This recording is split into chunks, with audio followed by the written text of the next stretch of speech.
We're gonna make some jerky today, homemade, without all of the added preservatives and sugar. So I'm glad you're along for the ride.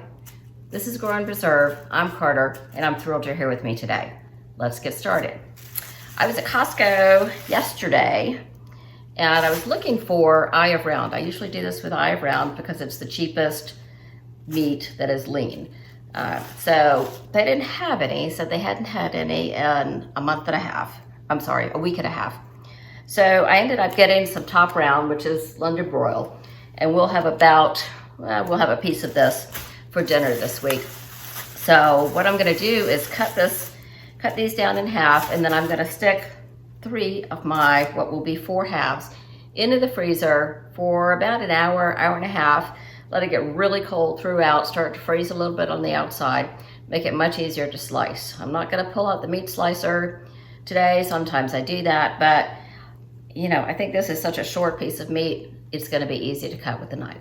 So once I pull it out of the freezer, then we'll slice it up and put it in a baggie with its marinade and stick it in the refrigerator overnight. And tomorrow we'll do the dehydrating. So while you'll see the results at the end of this video, it'll actually be tomorrow when it's done. I sliced both of these pieces of meat in half, and I'm gonna just put one in a baggie, and we're gonna have this tomorrow night for dinner. So this will go in the refrigerator.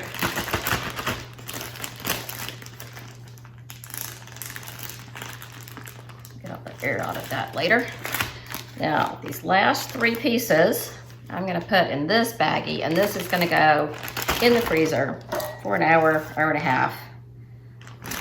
I have some canning I'm gonna do while this is in there. So the timing will be according to when I have a break in my canning session.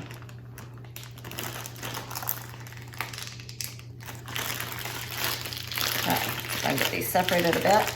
All right, so there we go. That's what's going into the freezer. They won't be in there long enough to freeze stuck together. So when these have just started to freeze, we'll be back to slice them up. The meat is just starting to freeze, as you can see.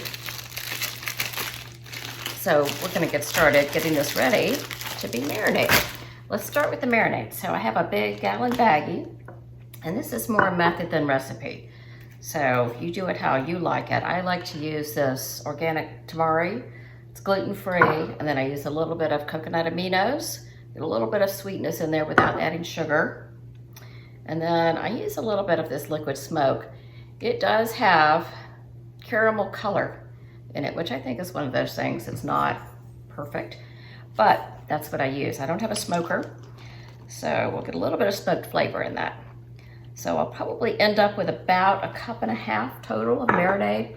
And this is, oh my goodness, this is probably 3.5 pounds of beef.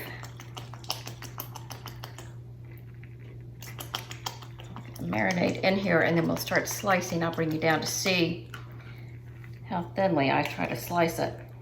I do like mine a little on the thicker side. Takes a little bit longer in the dehydrator, but I like a little bit of chewiness to it. I don't like it to get too crisp, and I don't like it to be so thin that it falls apart. Okay, a little bit of coconut aminos now.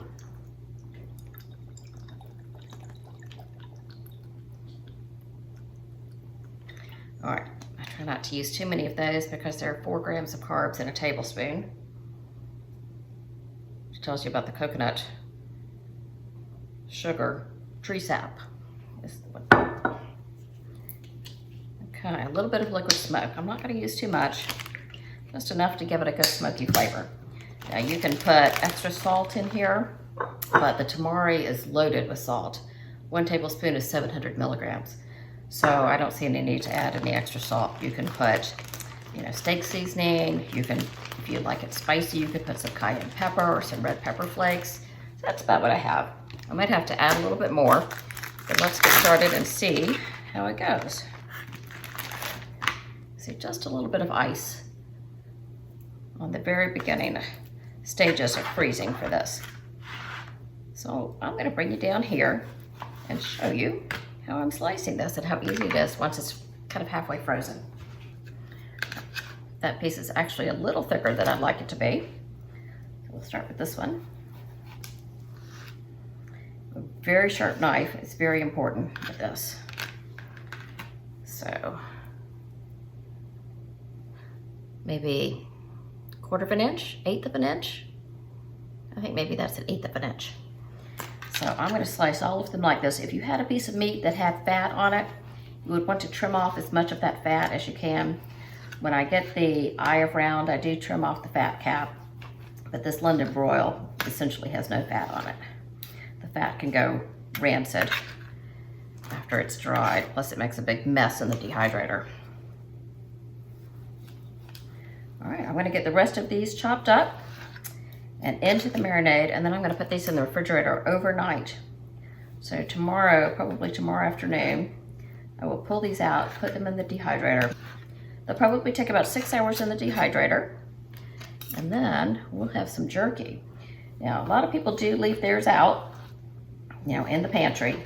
I tend not to do that. I, put it in freezer bags and I stick it in the freezer just to make sure it's safe.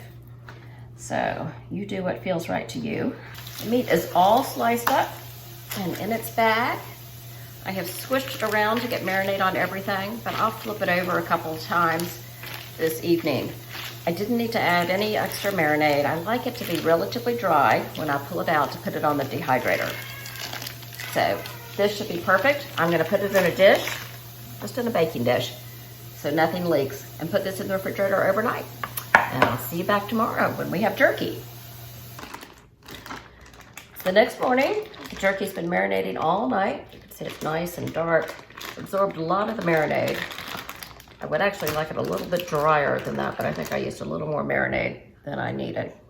So I'm gonna put it on the dehydrator trays, and it'll probably go, because it's wet, it may go 6 or 7 hours.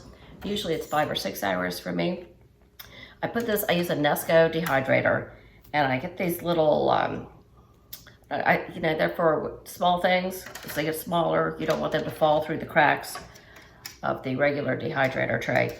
So the jerky obviously isn't going to fall through the cracks, but it does keep the regular tray so much cleaner, because those things are hard to get clean. You got to scrub, and it's kind of fragile, and this thing is just fantastic. You just throw it in a sink of soapy water and scrub.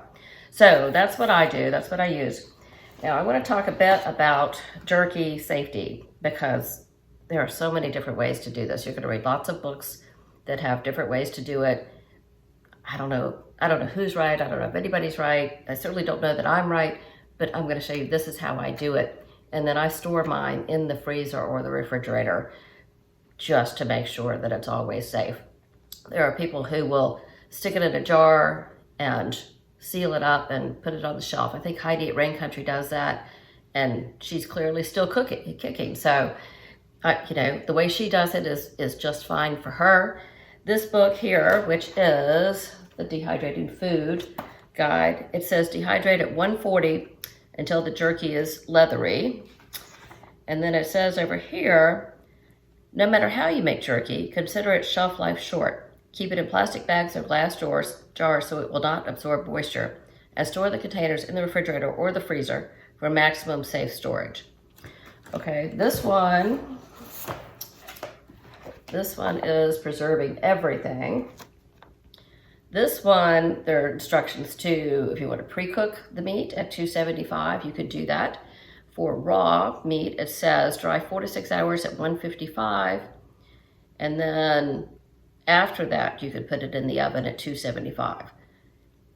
It doesn't tell you how they store it when they've done that. So 160 seems to be the number that makes me feel comfortable, and that's what the Nesco dehydrator has for meat. So I use 160, and then I stick it in the fridge freezer just because I don't know for sure. I don't know who knows for sure. Somebody knows for sure, but not me.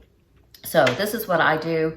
You do what makes you feel comfortable, but this is a really good way. We like it, when you get jerky out of a package, it's a little bit pliable. I like mine pliable, which is why I cut it maybe a little bit thicker than some do. I don't like it thin and crispy. So, all right, I have clean hands, so I'm just gonna stick a hand in, and there's my piece of meat. It's relatively dry. So I'm gonna pile up the dehydrator Each tray, I have 1, 2, 3, 4, 5, 6, 7, 8 trays with these little plastic thing covers on top. So I'll get this one done and then I'll show you how close together I put things. We love this jerky. When my daughter comes in town, she always asks me to make jerky. And then she takes it back with her to California. And my husband is like, well, where's the jerky? Well, it's in California. So this time he gets the jerky and I get the jerky. I love it. Okay. Because I hand slice these, some pieces are thicker than others, so they'll take a little more time. And that's okay. I just pull out what's ready when it's ready.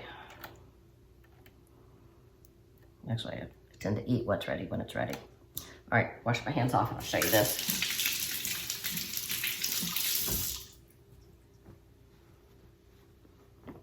All right. So this is my tray of jerky. Maybe a few little parts touching in there, but basically there's room for airflow to get around everything. So I'm going to load this up and we're gonna run it and I'll be back to show you the results. 6 to 7 hours. It'll be just a minute for you, but it'll be 6 to 7 hours for me. All right, back in a second. The jerky is done, at least most of it. I have a few pieces that are still in the dehydrator because they were a little bit thicker, but this is what we have. I hope it looks as good on camera as it does in person.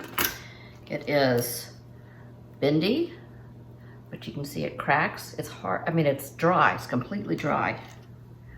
Completely dry, yet a little bit bendy. It is delicious, absolutely delicious. Just the right amount of marinade. So I am going to pack this into freezer baggies and stick it in the freezer where it should keep at least 6 months. In my house, it won't last that long, it'll be gone.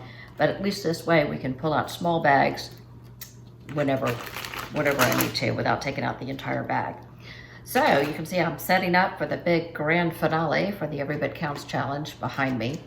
This jerky video, you should be watching this on Friday. I'm a couple days behind on my editing because we went on vacation.